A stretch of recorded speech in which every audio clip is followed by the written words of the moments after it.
down south of Tasmania in Huon with James Bender, who is the eldest son of the Huon Empire, I'm going to call it.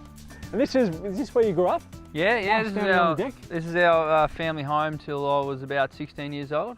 So we still try and get down here, you know, in holidays and whenever we can. So yeah. Not a bad view of where it all happens for you guys. No, it's pretty close to work. That's the only problem. Yeah, can't get away from work. So you've been working with the business since you were how old?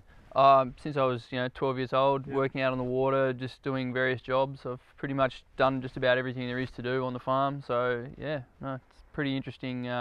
Sort of seeing how it's all done. Yeah, and we're going to use some of your salmon today. We're going to put together a little sashimi with a nice salsa, and I'm using the loin, so the best part to use for the sashimi. But you guys do what's called a signature cut. Yeah. People can buy online. Yep. They go on the website. On the website. Yep. huonaqua.com.au.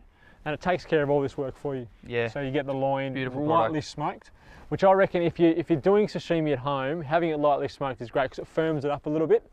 I always reckon if the fish is a bit firmer, it makes it easier to cut. So we're going to have a play around with that. I'll start cutting this, and I'm going to get you to mix a little salsa. So I'm going to put chili in there. Yep. Some shallots in there. This is about a tablespoon of each. Some green chili in there, so it's going to have a good bit of kick. Some grated ginger, some pineapple which I've diced as well. If you just want to mix all that around, I'll give you a spoon. No worries. And then I'm going to cut some apple to go in with it as well. I'm just going to slice our apple into these little slices, then into battens, and then I'll dice it.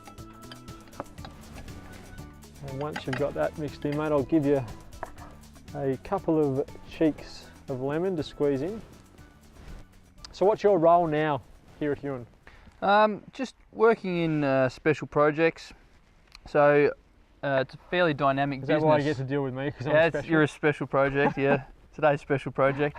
But it's just such a dynamic business. There's always something new going on. So whether or not it's new feeding systems or new pen designs, there's always something. So yeah, there's a lot of time involved in researching new methods and ways to do things. So. And you guys started with just how big were the pens in the beginning? Originally we started with 40-metre circumference pens. Yep. And now we have the biggest pens in the world. They're 240 metres circumference, and they're about 30 metres deep. And you were telling me feeding used to take place, you got a Coke bottle? Yep, just cut a bottle, a milk bottle or a Coke bottle in half and just scooped it out of a bucket and throw it. You had to get the wrist action right though, as you sort of flicked it so you got a nice even distribution, which is still the key today. Yep. With all our systems. It's trying to get that feed distribution right across the pen so you can really all the fish get a chance to eat.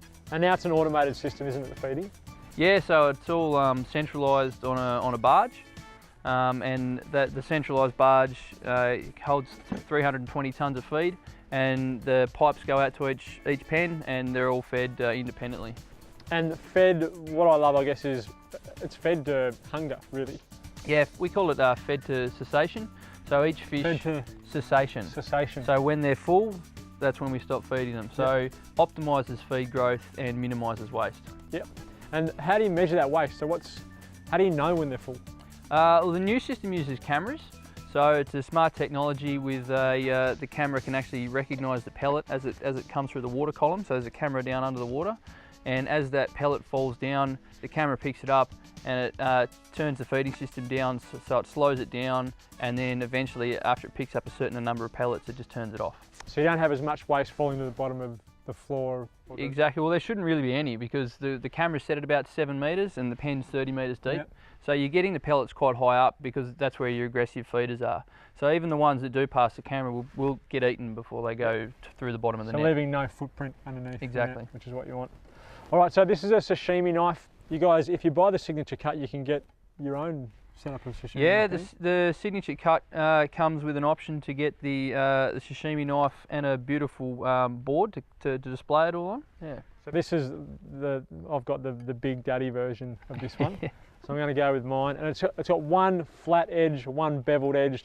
One flat edge polishes the fish, the other one makes sure that it falls away. And it's just a smooth movement down through your fish, and let the blade do all the work for you, and you end up with your nice little pieces of fish. And I reckon Raw is one of the best ways to eat fish. You get the full flavour of it. So I'm going to lay a few of that out, a few pieces of our sashimi out.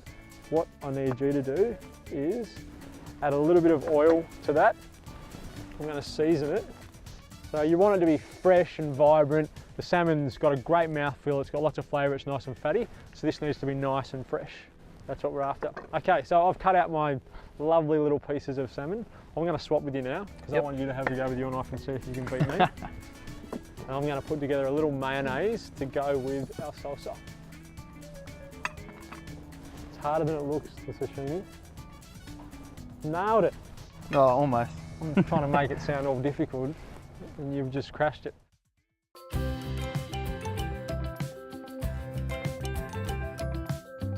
I'm going to put together a little mayonnaise, so you keep chopping away. We've got a whole crew to feed.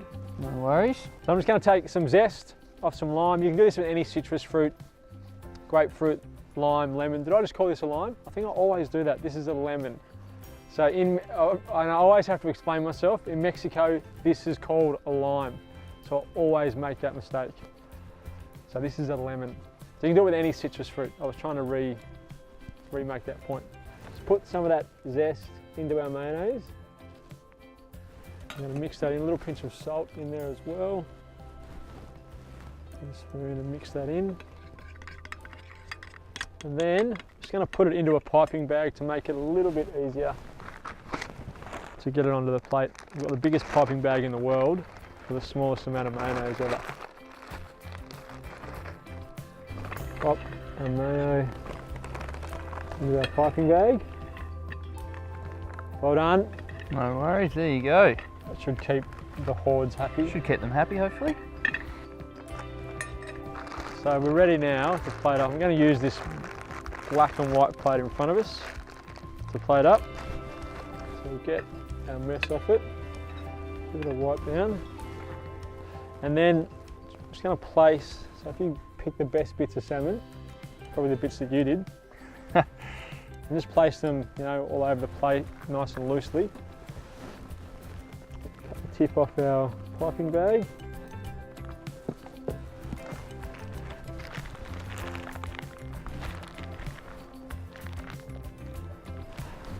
I'll pipe a little bit of mayonnaise around the plate. Happy with that? I reckon that looks good. And then some of our salsa, expertly made by James. It's the way it was stirred. The flavours are good, it's really well balanced. The amount of oil and vinegar is spot on. We better try some. Season our fish. All right, there you go. Grab a bit, get some of the salsa.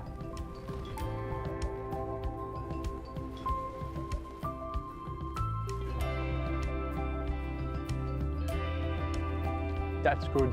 Pretty good, mate. I'll take credit for the salsa and the mayo, but the salmon is all you.